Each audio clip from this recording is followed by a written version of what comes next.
Fantastic. Martin CHOMBA is here. He's been here before. And like I said, there was some... What's that game? Is it... I don't know what it is, but balls were being thrown in the air and we landed on the magic numbers of 7, 8 and 9. 7, 8 and 9 is not in sequence when you're trying to reach 10. It's the increase by which you will be purchasing petroleum products from 2 days ago. You thought 2 and 3 was a bit sticky. This is getting stickier still. We're going to be looking at the impact of rising fuel prices and the cost of living. Martin CHOMBA is the chairman of the Petroleum Outlets Association of Kenya. Good morning, Martin. Good morning. How are you? I am well, thank you. Thank you. 7, 8 and 9 notwithstanding. We want to welcome you today with the proverb, and Dennis is going to share that, and then you let us know your interpretation of it. Now, our proverb comes from Nigeria, and it goes like this. The frog does not run in the daytime for nothing. The frog does not run in the daytime for nothing. How would you interpret that? Oh, thank you. I think Africa is very much interconnected because where I come from, we have a similar proverb, also meant to say that if you see a porcupine walking in the daylight, then something is up. So when you see a frog jumping in the daylight, it means that there must be a problem that is forcing that frog to be out of its natural habitat, because its natural behavior is that at the daylight it is hibernated. So when you see it jumping in the daylight, then something has interfered with its natural habitat. Yeah. Something is wrong. Something is very wrong. And true to interpretation, when we see numbers jumping on the 14th, something is wrong. So this is where we are, a long one, but able to be listened to in its entirety of that statement. But if we look at it, the bottom line is that according to Ndinde Nyoro, he says that what is causing this large jump in the fuel prices that we've seen after the IPA regulation on Monday is not what we would think it would be when we see the conflict that's happening between Israel and Iran, or what we saw previously with the Russia-Ukraine war, when those high prices then were attributed to those conflicts. But that what we are seeing is that there is a securitization of monies within government. It is levies, it is new taxes that is being used to pay for this illegal borrowing. Martin, would you be in agreement? I would be in agreement and say, okay, I'm not privy to how that has happened in terms of securitization of that money, but that would be a very dangerous trend if that happened, because we have what we call the continuous government. And whatever the government of the day does today, it must be cognizant of the fact that when they are out of power, somebody else will be managing the affairs of the state. And if you securitize a levy, it means that the other government that comes will be collecting levy and paying the debts that you secured using that levy. And I think it would be a very absurd economic management of our country. Having said that, I would want to say that the industry that we run in petroleum is somehow not the way I would think or imagine that a capitalist system of economic affairs like Kenya would be run. For instance, I am of the opinion that in as much as we control the prices and we do all these manner of things, there are gaps within the supply chain. And for instance, you'll notice that the component of taxation within our petroleum prices counts for more than, give or take, it's 70 to 80% of the cost, meaning that about 80 shillings or thereabouts of the component of pump price of petroleum today is basically taxes. And one of the component that I feel as an expert within the industry is not very well justified is what we call the VAT. From the face value, VAT means value added tax. I don't think there's any value that we add in petroleum. in this country, because we don't have a petroleum industry in Kenya. We have a petroleum logistics industry. Unless you tell me transporting petroleum from Mombasa to using Kenya pipeline to Kisumu, you have added value. And I don't think that is the case. So we trade petroleum the way we have imported it. It has no value added whatsoever.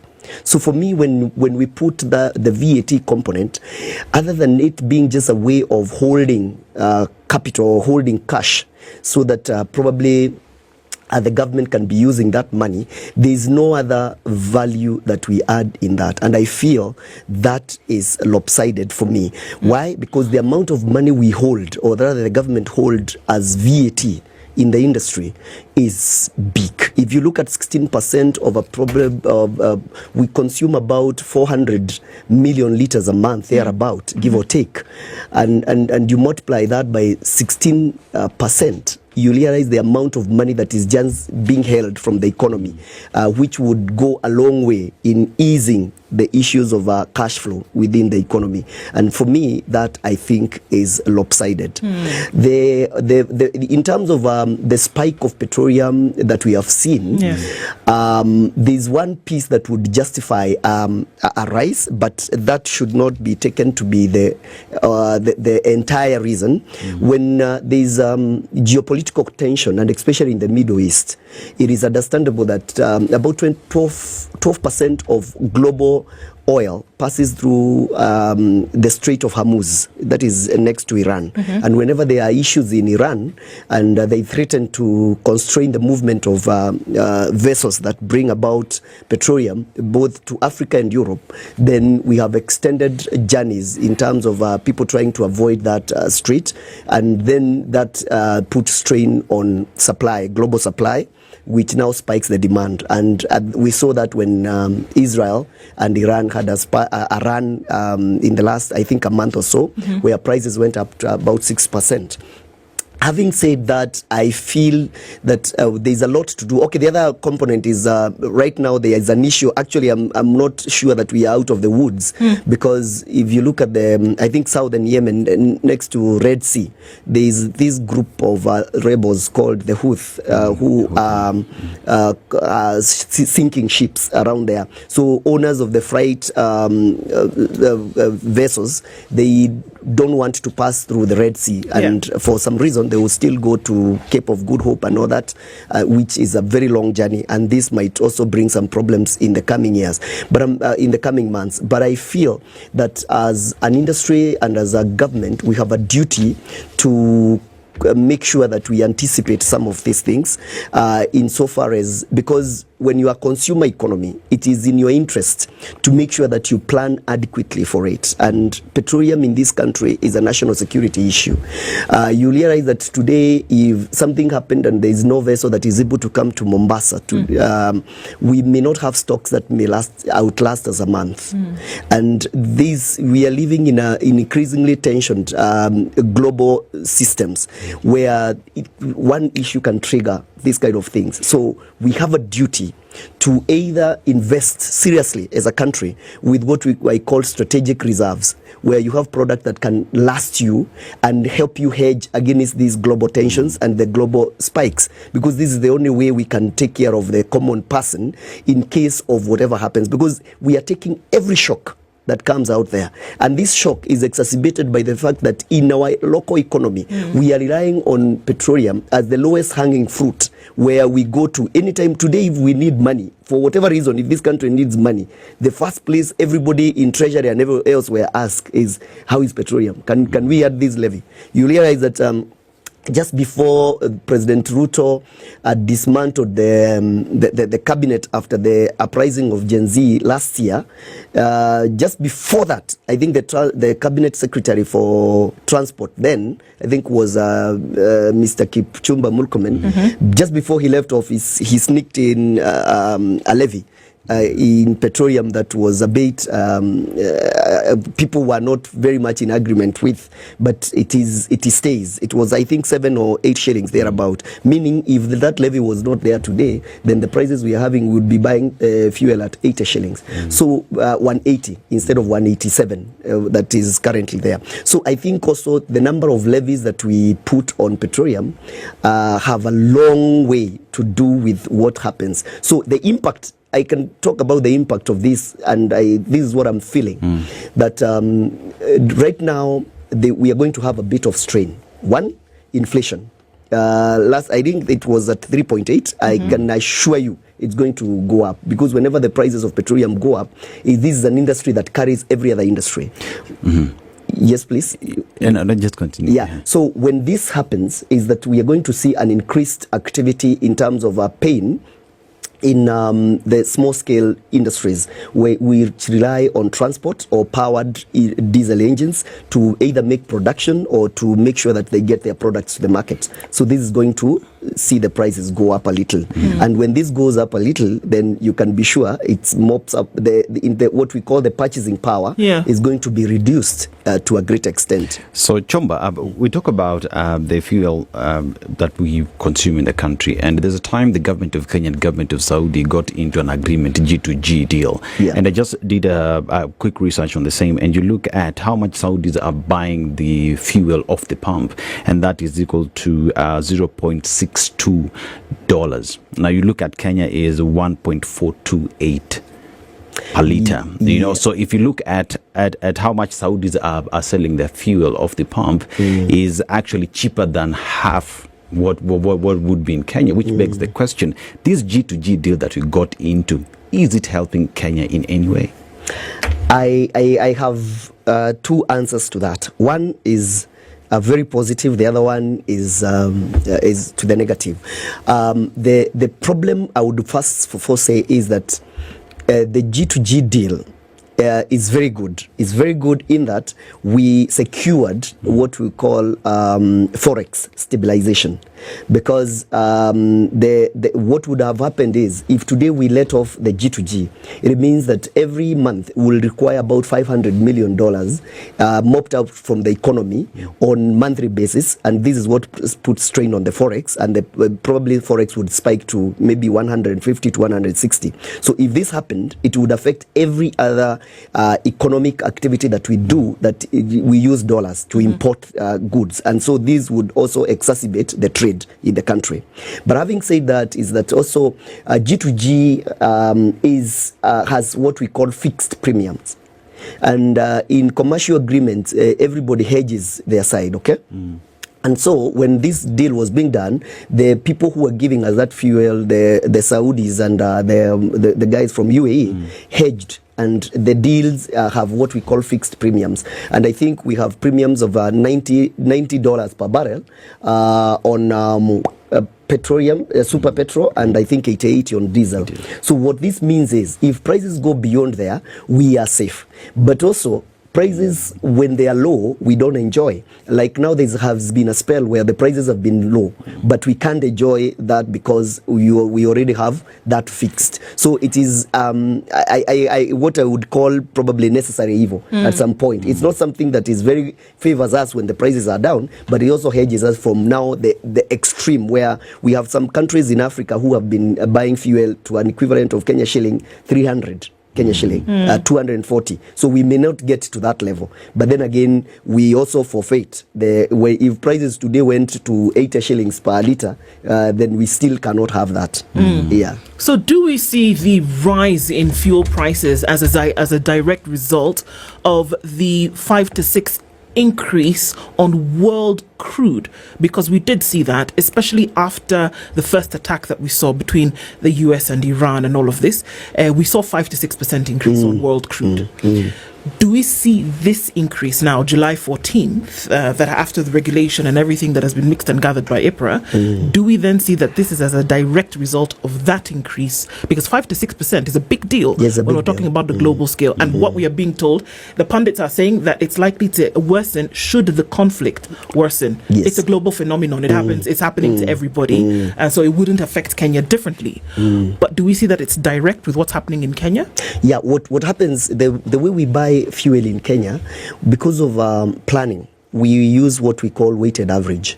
And so in most cases you'll find that the fuel that we be consuming this month in the weighted average of last month, and last month, half of last month, but one last month, and part of this month, half of it. It's about 2 months to 3 months. So that weighted average has us now paying for the spike that happened in the month of June when that conflict was at its peak.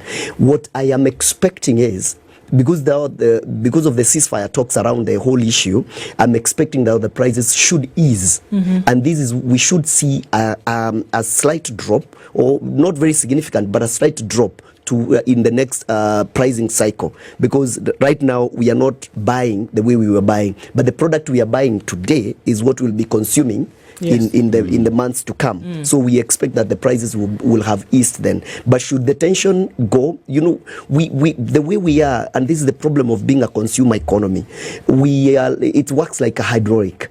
They push, and immediately we are pushed. You see the way you push the brake pedal and the wheel stops is exactly that what happens to our economy. We have no buffer whatsoever. And that's why I am recommending, and I've always been agitating for this, that in Mombasa, we need to have serious storage. I will also qualify the statement I'm saying here, because if you look at our petroleum industry today, over 50% of that industry is in the hands of international companies that are domiciled in other states, other nations.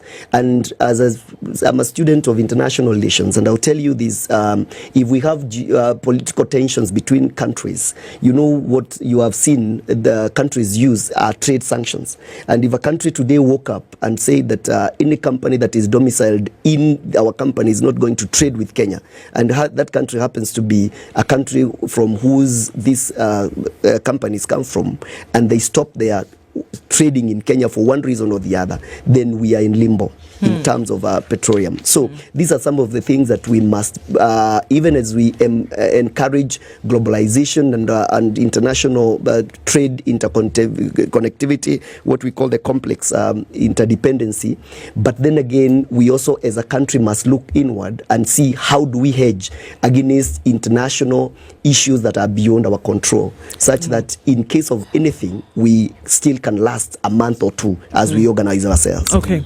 I'd like to take a break at this point. We'll come back and continue with this. Martin CHOMBA is the chairman of the Petroleum Outlets Association of Kenya. We're looking at the impact of rising fuel prices on the cost of living, and perhaps we'll go into that later. We still sometimes find it difficult to make the connection then between the two and what exactly it would mean. When you see fuel prices go up, then what are you saying? Even as you go to that break, got to remind you that if you're looking for dialysis, you don't have to look too far, especially kama unaishi Roysambu. The Aga Khan University Hospital has brought dialysis near you at the Roysambu Specialty Center. Watu wa Thika Road, msiende mbali kutafuta dialysis.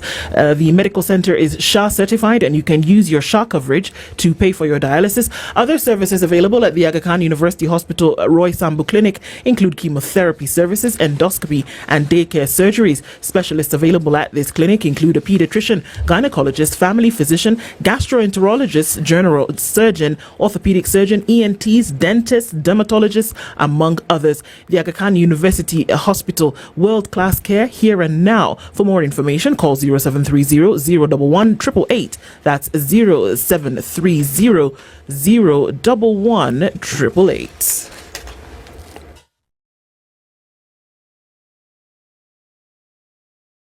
This is the Situation Room the only way to start your day. When you are unwell, you need a healthcare partner who will prioritize your welfare. Aga Khan University Hospital has brought specialized care near to you through their 54 medical centers across East Africa. And now the hospital has brought world-class care to Raptor Road, Westlands at the Prominent Building. Some of the specialist services offered in this clinic include family physician, pediatricians, well baby, gynecologist, ENT specialist, counseling psychologist, nutrition and weight loss, among others. The Aga Khan University Hospital has also made medical checkups more available through our subsidized wellness packages. These packages are available at a clinic in your neighborhood. Do not wait until it is complicated. When diseases are detected early, there are more treatment options, better outcomes and quicker recovery. From as low as 10,450, you can get a comprehensive medical checkup in this clinic and at any of our medical centers. Visit any Aga Khan University Hospital Medical Center in your hood today or call 0730-011-888. Aga Khan University Hospital. World-class care here and now. A little sharing goes a long way with Safaricom. Dad, thanks for helping me find those shoes on IG this morning. Your internet shopping skills are on point. Of course. Maybe you say. And thanks for sending me that TikTok dance. Atim Nasabaga, it slapped me. Aki, Dad, no one says that. Mom, thanks for the call before the quiz. Who knew you'd be so good at remembering those dates? Well, I do try. And thanks for sharing those hilarious memes on the family WhatsApp group. I needed the laugh. My day was going sideways. And when they come home, the connection gets even better. Guys, the show is starting. Are you guys ready? Just a minute, let me finish this online course. Almost done with my game, Dad. Just after I beat you. It feels good to share with Safaricom Family Share from Safaricom Home. You can now enjoy a home fiber connection with a voice, data and SMS plan that can be shared with up to 5 members of your family. Experience the convenience of paying for your home internet and mobile plan on one bill. And what's more, you get up to 20% off on your mobile connection with more value for you and your family. Dial *400# or go to my Safaricom app to add Family Share to your Safaricom home fiber. The weather with Spice FM.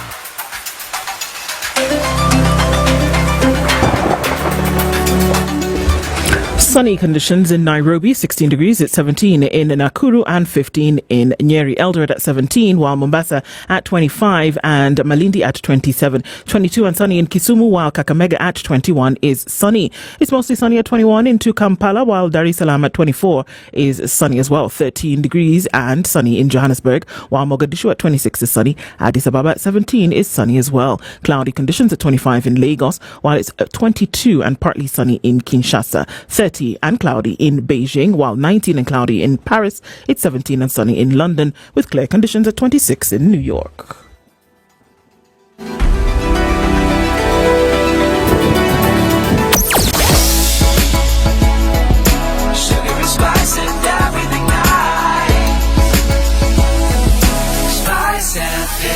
Spice up your life. Traffic.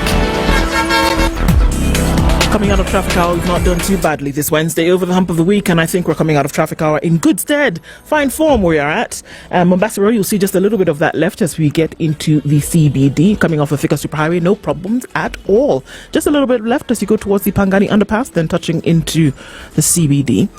Everything else seems to be flowing in good places. Spice FM KE on X through the morning will keep things moving. Mature, intelligent talk every morning. Spice up yourself.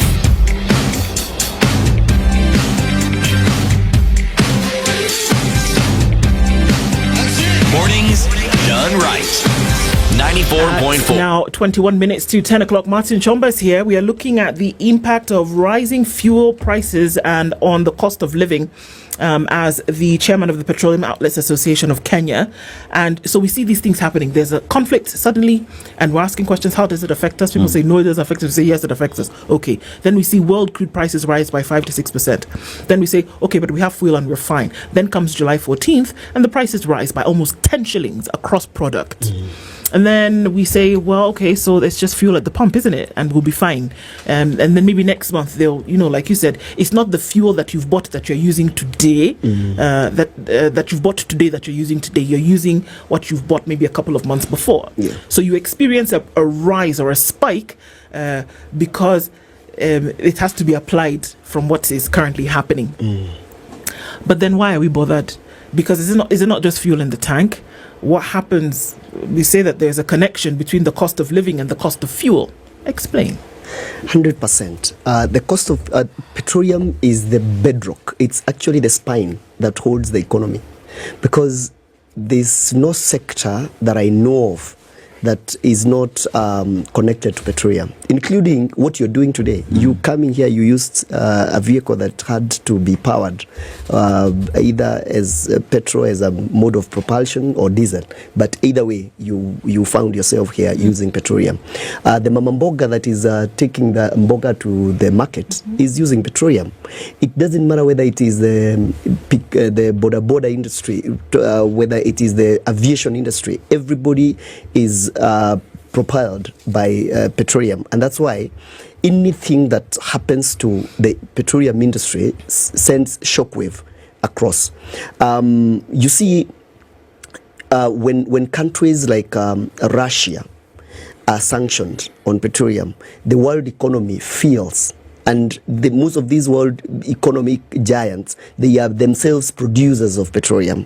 Like today, US is the number one producer of of petroleum in the world.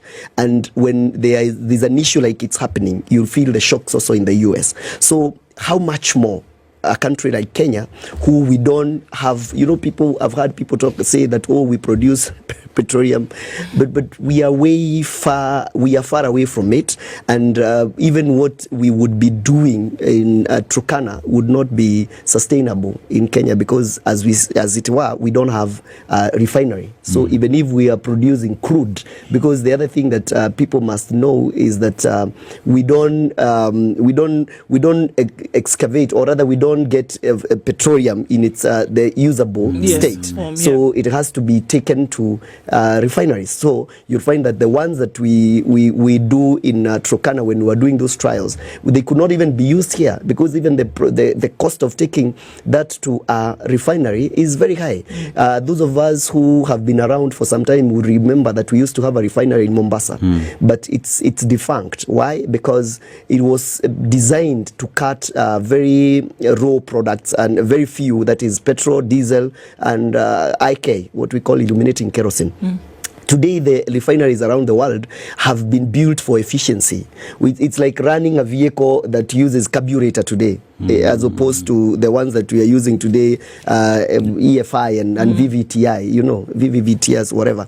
So it's not sustainable. So we have to rely on developed economies insofar as petroleum industry is concerned. And that's why I said our industry will always operate as a hydraulic. So whenever you hear an issue, it doesn't matter what it is. Today it will be Israel and Iran conflict. Tomorrow it will be Iran and another country, or UAE and another country. But Kenya, we will feel it, because we are a consumer economy that has not adequately planned to hedge against that. Because for me, the only way we'll do that is if we can have reserves here in this country, probably in Mombasa, that can help us last about 5-6 months in case of anything that happens. But today, if we last a month with the oil reserves that we have, we'll have stretched our luck too far. Do we have oil reserves in Kenya? We don't have oil reserves in Kenya. What we have is storage for the few days that we are using. For instance, in Mombasa we have storages, and Kenya Pipeline has built storages that we call common user facilities, where anybody who brings in petroleum, the companies that participate in the G2G and importation of petroleum, that is where they put their molecules, their products. So they are just depots. They're actually not storage facilities. They're just depots where you are supposed to go and collect your product. So what stops us from having reserves? Because unlike other countries, you have policies, strategic reserve policies around importation of fuel and oil? What stops us from having that? I think the people that have previously been manning the industry and the ministry have not been deliberate on it. And it has to come to a point, because for me, as I told you, I equate it to national security. And the national insecurity issues are increasing by day. So any prudent person in charge of the sector today in this country, petroleum strategic reserves would be first in their mind, and they ought to be spread across this country. Because remember, there's a time in 2022 when there was an issue, and anywhere you went there was no petroleum. And the issue was very simple, that the prices that we were getting were similar. That in every village there's this guy who is selling to Probox and Sientas, and those people could not access. Actually, they are the people that we started representing when we started the organization, because that is who we are. When we could not access the petrol, it became logistically impossible for the people who have the big stations in town to actually fuel motorbikes. Because I come from a village called Kangaita in Kirinyaga constituency, and the next pumps that you'll find that are big stations are in a town called Kerugoya. So if in my village in Kangaita, there's a place called Gitombe, Kearida, all those places, if there is no one selling petrol, it means all these motorbikes will all go to Kerugoya town. And when they go to Kerugoya town, you cannot fuel 1,000 or 2,000 motorbikes, even if you have the product. And that's why I'm saying today, we need to have a strategic reserve policy, so that we have this spread across the country. Whether you're in Kisumu, there's a strategic reserve depot there, and so that in case of anything, because we cannot rely, we are living in what we call in international relations complex interdependency, where each system is dependent on the other. Every country is dependent on another country, and in case there's a problem in one country, it affects everybody. But Chomba, is it a question of we don't have thinking heads, or is it a question of there is a lack of will? And just give me a moment to just digest this, because in my layman's way of thinking, this is common sense for any country. We have people who are in that space who travel the world. You see what other countries are doing. I'll give you a case study of India. India is heavily dependent on imports. 85% of India's crude oil is imported, mainly from the Middle East, where we get it from as well, and recently from the US, Russia, and some parts of Africa. Now, India is the third largest oil consumer in the world. So they took their practice from the US, and they also looked at China. So for us to then look at the best governance practice in coming and formulating policies around imports of fuel and oil, it's very, very simple. So for them, it's coming up with a strategic petroleum reserve. So India developed that. And that's why the model around India is what the US is doing, what China is also doing. Build underground rock caverns, get as much as you can, spread it out like they were saying in the villages. In India, you have Karnataka, you have Andhra Pradesh, you have all these other parts where they have millions of tons of reserves. That is just phase one. Phase two is now looking at where else can we get to in terms of public-private partnerships. Number three is then looking at how then do you diversify, because if you are an ally to the US or to Russia, and US has a problem with Russia, and that's where you're getting your oil from, then where else do you get your oil from because of the geopolitics? Why are we not thinking like that? I am afraid that a while ago, some of us used not to really speak, because we used to think that people who run the management of countries are very brilliant, up until you start discussing some of these things. You realize what you are calling common sense sometimes is not very common. Today, if you are importing fuel in Kenya, you have to put something we call the line fee. You have to have at least 1 million liter in that system. So because your fuel will be pushed by somebody else's fuel to reach Nairobi or Kisumu. It's the same concept, very simple. if I were running, or if I were to advise anybody running that, we would come up with a policy, because we are not short of examples like you've just put there. Anybody investing in petroleum industry here ought to build strategic reserve where there's a certain number of liters that you must be having in this country, domiciled in this country in case of anything, so that we are not just running on hand to mouth kind of the way we are running the reserve. So in my view, it is high time, because this is what I tell people. We say we are African when we want, and we say our economy is small when we want to justify some things. But when we want other things, we talk of world best practices. When we talk about the things, why is it today in this country where the infrastructure is dilapidated and not that developed, but you'll see somebody driving an S600? But when you talk about maybe healthcare and some other good things, we say, hey, we've not developed to that level. You see, we get what we want and justify it, but when what is demanded of an economy or making people be what they ought to be, then we have excuses. So for me, petroleum is not something that we can. It's just like having defense. It's equal to defense. Today we spend billions of money in defense budget. We spend a lot of money in other things. We should spend equally a serious budget on petroleum strategic reserves. There cannot be an excuse for that, and there ought to be a serious policy around that. So why then, if I mean, that's understandable, and looking at the need for reserves and all, but of course the question comes in then that why then within a region would you see that fuel is more expensive from one country to the next? I believe in the region, Kenya is one of the most expensive, Rwanda, Uganda, all benefiting from cheaper fuel prices. Why is that? Because of taxation regime. That's it's direct. In terms of how the prices, what we call the landed cost, we have more the same prices. Though, as I told you earlier, that Kenya we have fixed premiums.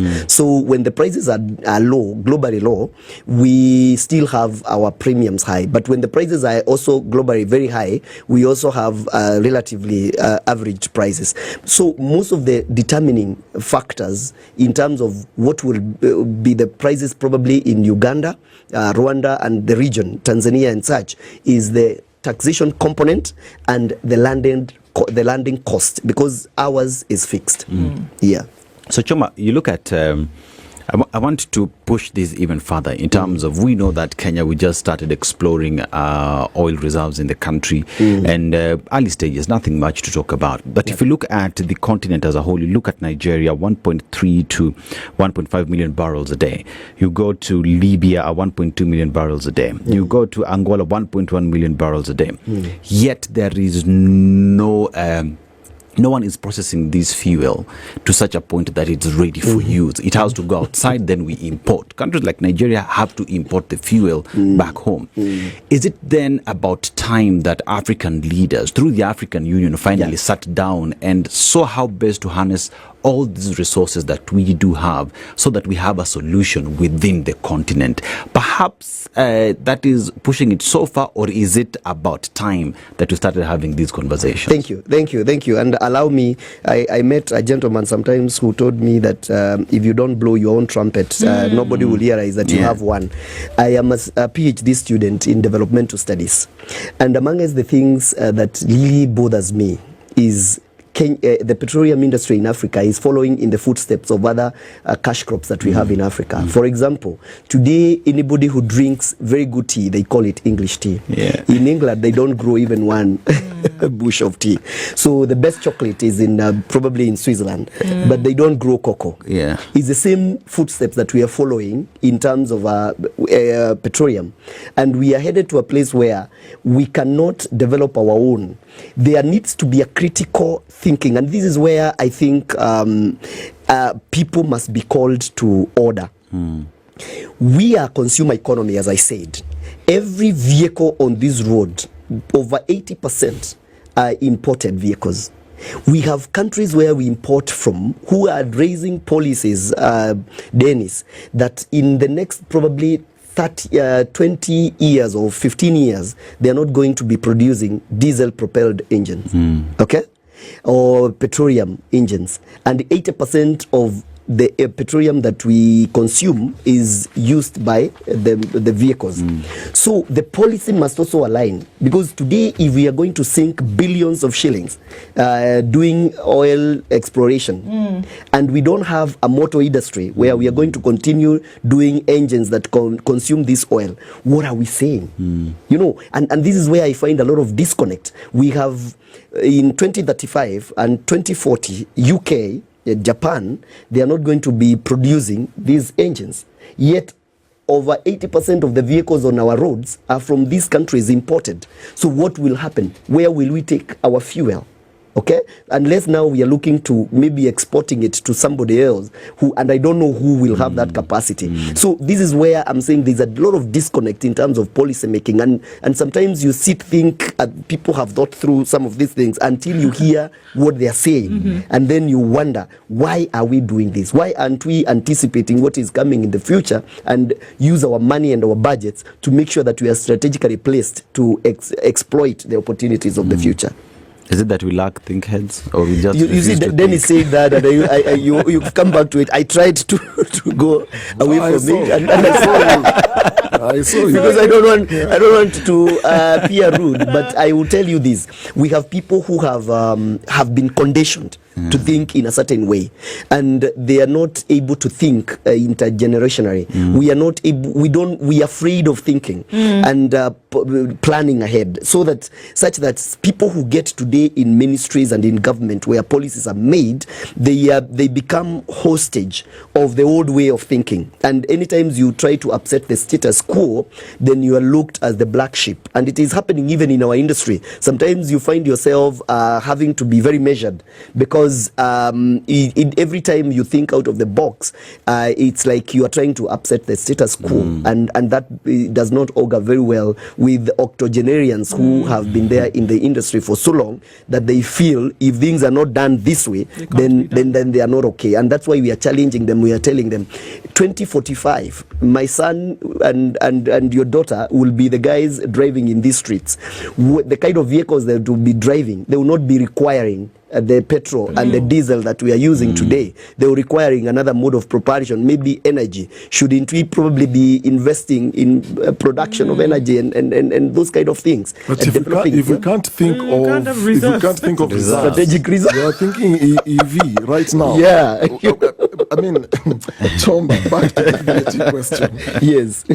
It makes you feel defeated because you're thinking welcome to my world. There is a way out with this situation. But back to the question of VAT. Ndini Nyoro says taxes and levies, and we all know this. Half of the pump price is going to taxes and to levies. Yes. And there's a point where he said it is not fair. When you look at, for example, VAT, and I'm beginning to see a broader picture of how we are using VAT. In this case for fuel, is VAT being used as a revenue tool? Or is there some value creation? I'll be very candid on that question. Like I said when we started, I said that we don't have an industry. We have a logistics, petroleum logistics industry. It's not a petroleum industry. So we just get the fuel the way we got it in Mombasa is the way it's used. We don't change anything. We don't change anything. And I'm not an economist, but I know value added tax. It means that there's a value. When you got this bottle of water, there's a value you added to it, and that is what you are taxing. Yeah, you're taxing. Yes. You know, and there's no value whatsoever we add in petroleum in this country unless you tell me transporting it is value, and then the VAT should be on transport. It should not be on the product. Right. So a VAT on petroleum is, to me, is a government way. From 2018, it was designed to be a government way of just mopping up revenue, just, and I don't want to call it revenue because revenue is justified in my view. So it's just a way of mopping up cash for dispensable cash for the government. Why am I saying this? If you look at the component of VAT, it accounts for about 12 or 13 shillings of the pump price we have today. Per liter. Per liter. So if that is 16%, if you do 16% of 186, I don't know how much that is, but it's quite something. Yeah. And you can multiply that 13 shillings or just call it 10 shillings by about 400 million liters that we use monthly, and you see how much money that the economy is holding. For me, I am not an economist, but I usually say this, Dennis, that the government is not the biggest employer. And if we want to reduce the issues of joblessness in this country, we must incentivize the SMSEs. This money that we are holding in terms of VAT is money that would be, if you see anybody doing a petrol station today, they are not doing a petrol station because petrol has not been paying. If they are doing a real estate behind the petrol station, you see a lot of other businesses. And these businesses are what now are employing. Today in this country, we have 7.2 million SMSEs. If we want to make sure that we increase the level of employment in this country, we don't need to do much. We just need to empower these small businesses to at least have 2 more employees. And that would be 14 million jobs created just like that, instead of going for the government. And so for me, if we could release some of this money to the economy, it will incentivize businesses. And the other issue that I usually say quite a bit is that we must make sure that the government don't borrow as much as they are borrowing today in the banks. That could take us another hour, Martin. Please. And, we release that money to the private sector and we develop businesses. Good for us to get these insights and to look at how this actually does affect us, and to then be opened a little bit more on that. Martin Chomba, Petroleum Outlets Association of Kenya chairman, has been here with us this morning. Thanks for rounding out the conversation this morning on The Situation Thank you Room. for having me. At now almost 2 minutes past 10. We'll talk again tomorrow. Good morning.